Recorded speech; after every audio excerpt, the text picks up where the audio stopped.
আসসালামু আলাইকুম রহমতুল্লাহি ওয়া বারাকাতুহু। সম্মানিত দর্শক, আপনাদের কি লডর ভডর শব্দের যে ইতিহাস, সেই ইতিহাস কি মনে আছে?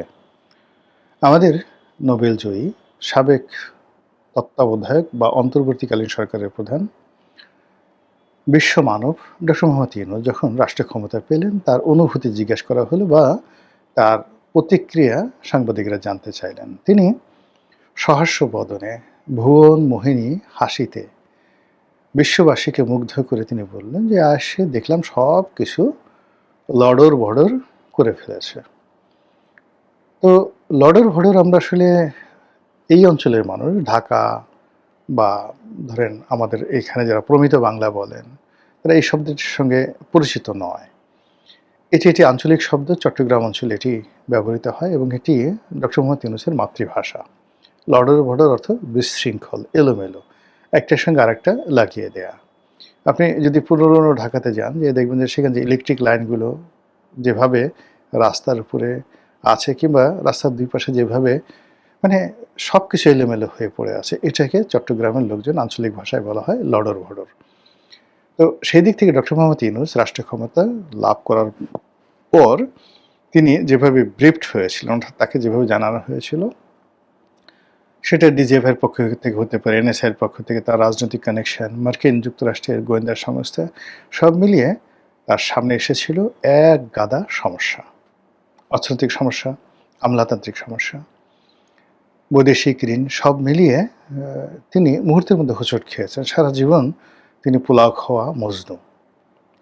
তার কর্মীরা, তার লোকজন, তার যারা এই ইভেন্ট ম্যানেজমেন্ট করেন, তারা সারা জীবন তার জন্য কাজ করে তাকে একটা চমৎকার মাইক আর একটা মঞ্চ তারা সারা জীবন দিয়েছেন।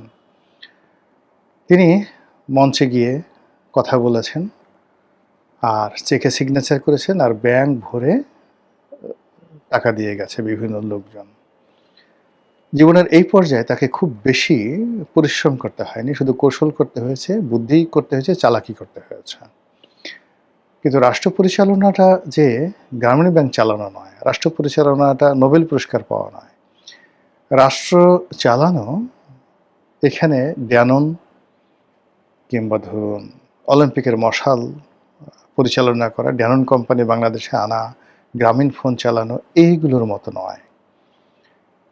এটা অ্যাবসলিউটলি একটা ভিন্ন বিষয়। হিউম্যান ক্যারেক্টারিস্টিক্সের সর্বোচ্চ গুণাবলী, সর্বোচ্চ যোগ্যতা আপনার থাকতে হবে, অথবা আপনার না থাকলেও চলবে। আপনার পাশে অ্যাটলিস্ট 9 জন লোকের, ইতিহাস প্রমাণিত, দেয়ার আর 9 জুয়েলস।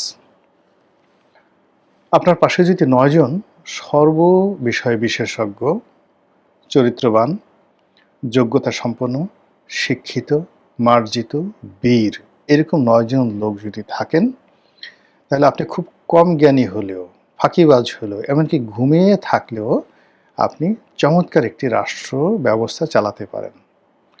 যেমন ধরুন চন্দ্রগুপ্ত মৌর্য, তার 9 জন জেনারেল ছিল বা 9 জন রত্ন ছিল, 9 জুয়েলস। এর মধ্যে চাণক্য ছিলেন। তো তিনি সুন্দর একটি রাজ্য চালিয়ে গেছেন। এই 9 জন যে জেনারেল, 9 জন রত্ন, 9 জন মন্ত্রী, আমির-ওমরা, তারা আবার তার ছেলে বিন্দুসার, বিন্দুসার জমানাতে ছিলেন। বিন্দুসার বলতে গেলে কিছুই করেননি, কিছুই করেননি। সে শুধু অলসভাবে কাটিয়েছেন, কারো উপকারও করেননি, ক্ষতি করেননি। কিন্তু তার বাবা যে রাজ্যটা রেখে গেছেন, সেই রাজ্যটা একেবারে চমৎকারভাবে চালিয়েছেন তার ওই 9 জন জুয়েলসের কারণে। আচ্ছা, তো একইভাবে ধরুন অন্যান্য যারা আছেন, ইতিহাসের যত বিখ্যাত, দেশে, দেশের বাইরে, সারা দুনিয়াতে সবারই কিন্তু এরকম একটা পরামর্শ সভা ছিল এবং সেই পরামর্শ সভায় 9 জন, 9 সংখ্যাটা রাজার জন্য খুবই গুরুত্বপূর্ণ। দেয়ার আর 9 জুয়েলস। সম্রাট আকবরের নবরত্ন সম্পর্কে আমরা তো সবাই জানি। মধ্যযুগে সম্রাট আকবরের নবরত্ন সভায় যে 9 জন জুয়েল ছিলেন, এইরকম 9 জন জুয়েলস সারা দুনিয়াতে ছিল না। সিমিলারলি নেপোলিয়ন বোনাপার্টের ছিল 9 জুয়েলস, সিমিলারলি জুলিয়াস সিজারের ছিল, কনস্টান্টাইনের ছিল, জাস্টিনিয়ানের ছিল, রোমান সম্রাট জাস্টিনিয়ানের ছিল, মার্কাস অর্লিয়াসের ছিল।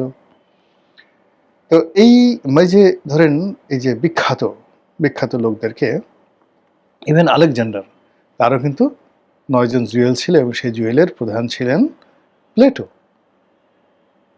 এই অবস্থা। আর্কিমিডিস, যে প্রাচীন গ্রিক সম্রাটের সভাসদ ছিলেন, 9 জুয়েলসের অন্যতম ছিলেন আর্কিমিডিস। কনফুসিয়াস, তিনি একটা তার যে চীন সম্রাট, সেই চীন সম্রাটের অন্যতম সভাসদ ছিলেন। 9 জুয়েলসের প্রধান জুয়েল ছিলেন কনফুসিয়াস। এইভাবে আপনার যদি বুদ্ধিমান জ্ঞানী লোকজন থাকে তাহলে আপনি চোখ বুজে কাটাতে পারেন। ডক্টর মোহাম্মদ ইউনূসের যে সফলতা, সেই সফলতার পিছনে এরকম 9 জন জুয়েলস ছিল, ফলে তিনি সফল হয়েছেন। জিয়াউর রহমানের 9 জুয়েল ছিল, তারপরে এরশাদ সাহেবের 9 জুয়েল ছিল, এবং বিভিন্ন সেক্টরে তার 9 জুয়েল ছিল। তার সে দেয়ার ওয়াজ গ্রেট 10, G10 বলা হয়, 10 জন সচিবের একটা গ্রুপ ছিল এরশাদ সাহেবের।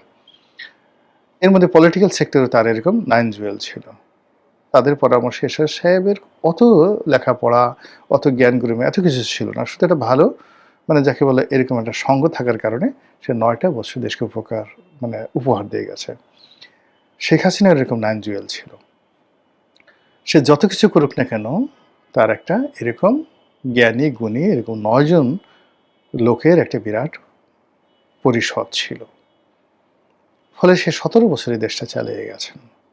সেই ক্ষেত্রে ডক্টর মোহাম্মদ ইউনূসের যে 9 জুয়েলস, যেটা তার সিলেকশন ছিল কর্পোরেট জগতে, মাল্টিমিডিয়া জগতে, সেইটা তিনি রাজনীতিতে সিলেক্ট করতে পারেননি।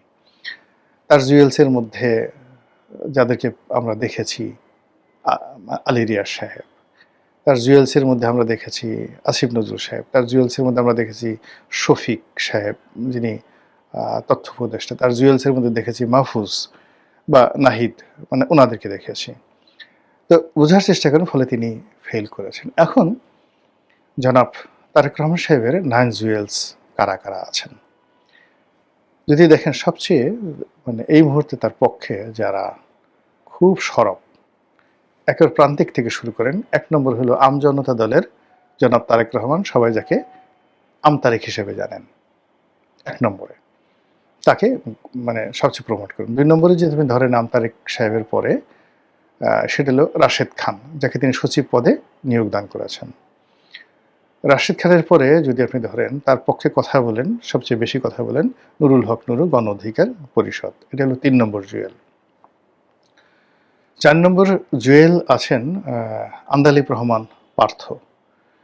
5 নম্বর জুয়েল আছেন যারা তার পক্ষে কথা বলেন বা রাজপথে আছেন, সেটা হলো যুবদল নেতা নয়ন। যুবদল নেতা নয়নের পরে তার সঙ্গে আছেন জুনায়েদ সাকি, 6 নম্বর।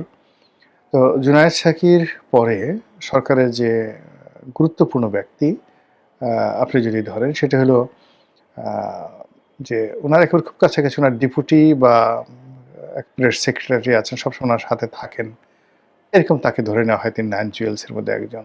7 নম্বর, আমি ভদ্রলোকের নাম এখন মনে করতে পারতেছি না। এরপর মীর শাহে আলম, তাকে মনে করা হয় 9 জুয়েলসের অন্যতম কুশীলব। আর হলো সালাউদ্দিন সাহেব।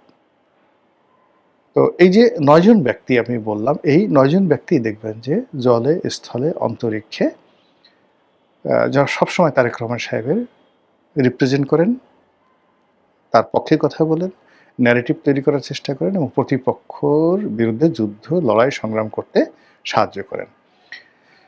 তো এই 9 জুয়েলসের যে সফলতা, এই সফলতার দ্বারা এখনো পর্যন্ত গত 6 মাসে সরকার ওই যে একটা ঐতিহাসিকভাবে শেখ হাসিনার কাছ থেকে যে একটা লড়র ভড়র মার্কা একটা দেশ পেয়েছেন ডক্টর মোহাম্মদ ইউনূস, তিনি এটাকে আবার লর্ডর ভর্ডর টু দি পাওয়ার স্কোয়ার, বা ওই যে আছেন A+B হোল স্কোয়ার, তো লর্ডর ভর্ডর হোল স্কোয়ার, লর্ডর প্লাস ভর্ডর হোল স্কোয়ার, এই হোল স্কোয়ার করে তিনি রেখে গেছেন এবং সেটা তারেক রহমান সাহেব গ্রহণ করেছেন।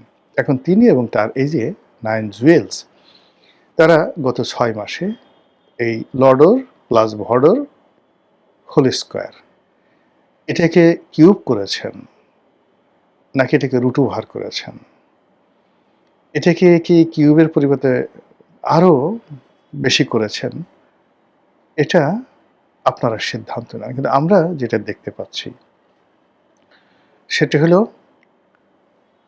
রাষ্ট্র কিভাবে চলছে আমরা কেউ সুনির্দিষ্টভাবে বলতে পারছি না। রাষ্ট্র কিভাবে চলবে এই ব্যাপারে আমরা কোনো আশাবাদী কোনো রকম চিন্তা চেতনা স্বপ্ন আমাদের মধ্যে নেই। এই সরকার আসলে কতদিন টিকবে? এরকম প্রশ্ন যদি আপনি মানুষের কাছে শুনেন, আপনি একটি ইতিবাচক কথা জনতার কাছ থেকে মানে যারা বিএনপির যারা কট্টরপন্থী লোকজন আছে তারা তো সবসময় বলবে যে এই সরকার কিয়ামত পর্যন্ত চলুক, ২০৪১ সাল পর্যন্ত চলুক, তারেক রহমান সাহেবের পরে জায়মা আসুন, জুবাইদা আসুন, তারা সবাই তাকে সমর্থন করবে। কিন্তু আপনি যদি একেবারে জনতা যারা বিএনপি করে না, আওয়ামী লীগ করে না, জামাত করে না, তাদের কাছে জিজ্ঞাসা করেন একটা সিঙ্গেল ভালো শব্দ গত ৬ মাসে সরকারের ব্যাপারে আমজনতার কাছ থেকে আসেনি। তো কাজে আগের যে লডর-ভডর সেই লডর-ভডরটা এখন আরো বেশি লডর-ভডর হয়ে গেছে। একটা মানুষ বেঁচে থাকে তার স্বপ্ন নিয়ে আর তার স্মৃতি নিয়ে। আমরা যদি গত ১৭ বছরের স্মৃতি চিন্তা করি, শেখ হাসিনা জমানার ১৫ বছর, ডক্টর মোহাম্মদ ইউনূসের ২ বছর, এই ১৭ বছরের স্মৃতি। তার আগে 1/11 যে স্মৃতি, আমাদের কাছে এখনই মনে হচ্ছে 1/11টা আসলে আমাদের একটা সুখ স্বপ্ন ছিল। দুর্নীতি ছিল না, অনিয়ম ছিল না, সবকিছু মানে একেবারে টু দি পয়েন্টে। আপনি মইনুদ্দিন ফখরুদ্দিনকে যতই গালাগালি করেন না কেন, এখন আপনি তাদের সেই সময় ২০০৬ থেকে ২০০৯ পর্যন্ত ওই সময়টাতে আপনি অ্যাডমিনিস্ট্রেশন